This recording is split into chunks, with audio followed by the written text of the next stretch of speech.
76 सीटें, कांग्रेस गठबंधन को 43 से 51 सीटें, अन्य के खाते में 5 से 10 सीटें जाती हुई दिखाई दे रही हैं। साफ है सत्ता में वापसी हो रही है बीजेपी की। और जो बात प्रदीप सिंह बोल रहे थे लगभग उसी और चीजें हैं कि शायद बीजेपी की सीटें इस बार बढ़ जाए। राजीव चंद्रशेखर, एक क्विक रिएक्शन आपका। 68 to 76 बीजेपी। नहीं, मैंने कहा था आई सेड दिस कि ये आप अपोजिशन अंडर एस्टिमेट कर रहे हैं। जो लोग चाहते हैं, they want stable development oriented government, और जो भी जितना भी कांग्रेस ट्रोल करे, जितना भी फॉल्स प्रोपेगेंडा करे, लोग जानते हैं कि ऐसे सरकार जो कमिटेड है डेवलपमेंट के लिए, जो नॉट करप्शन फ्री गवर्नमेंट है, वो ही चाहते हैं। और ये जो मैथमेटिक्स ऑफ अलायंसेस करके घूम रहे हैं ये कांग्रेस, ये तब तक घूमेंगे जब तक वो जीरो नहीं होंगे।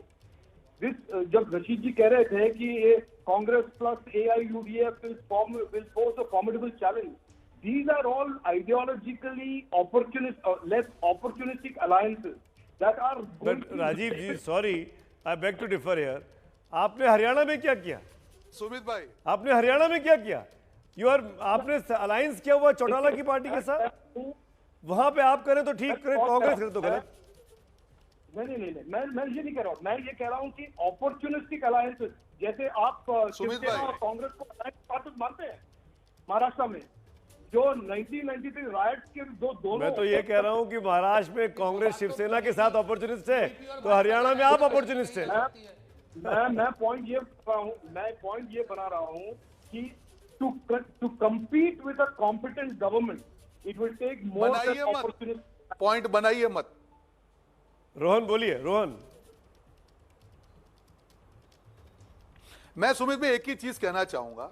देखिए, अभी जो आप आंकड़े दिखा रहे हैं, आप देखिएगा जो CAA की हम बात कर रहे हैं, पूरे देश में पूरा कैंपेन किया बीजेपी ने। वहां के एक नेता उनको जब ये शब्द बोलने को तैयार नहीं है, इसको अपॉर्चुनिज्म कहते हैं। उनको मालूम है कि आसाम में मुद्दे अलग है, वहां पे इस प्रकार से राजनीति नहीं होती। और मैं आसाम था सुमित जी, मैं आपको बता रहा हूं ग्रास रूट पे जो परिवर्तन आ रहा है वहां पे, जिस प्रकार से कांग्रेस को समर्थन मिलने वाला है, ये जो भी आंकड़े दिखा रहे हैं, अभी तो काफी समय है। मैं आपको विश्वास दिलाता हूं कि परिणाम कांग्रेस की फेवर में आने वाला है और Assam will go back to Congress. चलिए 1 मिनट में मान लेता हूं कि आपके फेवर में आने वाला। आपका चेहरा कौन है? चेहरा कौन है? गौरव है? गौरव को कोई सुष्मिता देव है? कांग्रेस का बोल रहा है? कांग्रेस कौन है? हमारे लिए चेहरा कांग्रेस का पंजा है। बिल्कुल कांग्रेस का पंजा है हमारे लिए चेहरा। आप भाजपा को जो चेहरे हैं, तो वहां तो जो चेहरा है वो तो काम ही नहीं कर रहा है। चेहरा कोई और है और चेहरा ही मोहरा है वहां। आपके सामने वहां तो आंकड़े डबल हैं, इंजन ट्रबल इंजन है। ये हमारे वहां नहीं होता है। आपके सामने आंकड़े हैं। सर्वे कह रहा है कि वोट परसेंटेज बढ़ रहा है, सर्वे कह रहा है सीट बढ़ रही है। आप कह रहे हैं कि आप नहीं मानेंगे। अरे मत मानिए, आप इसको कैसे झुटलाएंगे जो दिख रहा है? आप देखिए सर्वे आपने नहीं, बिल्कुल मैं झुटला नहीं रहा हूं। मैं बता रहा हूं कि जो परिणाम आएंगे वो जनता की, जो मैं आप वहां पे नब्ज देख रहा हूं, वो 100% कांग्रेस की फेवर। क्यों? काम तो कुछ किया होना चाहिए। आप डिबेट कीजिए क्या काम किया। वहां के मुद्दे अलग हैं। आप 5 साल के बाद आपको अकाउंट देना पड़ेगा हर मुद्दे पे। अगर सरकार विफल है, केंद्र सरकार भी अगर आपकी है, और अगर आप स्टेट के लिए कुछ नहीं कर पा रहे हैं, तो जनता तो उसका सवाल पूछेगी और वो जब जवाब देना पड़ेगा तब आपको चलेगा कि परिवर्तन कैसे। न्यूट्रल पैनलिस्ट होने के नाते आपकी क्या राय? नहीं, आप देखिए कि कांग्रेस का एम्फेसिस इन 5 राज्यों में किन पर है। राहुल गांधी के दौरों से आपको अंदाजा लगेगा। उनको लगता है कि केरल में हमारे चांसेस हैं, तमिलनाडु में DMK के साथ अलायंस में। तो दोनों जगह आपको चुनाव प्रचार करते हुए दिख रहे हैं। असम और बंगाल गए क्या? वो कांग्रेस का कोई बड़ा नेता असम और बंगाल का दौरा करने गया?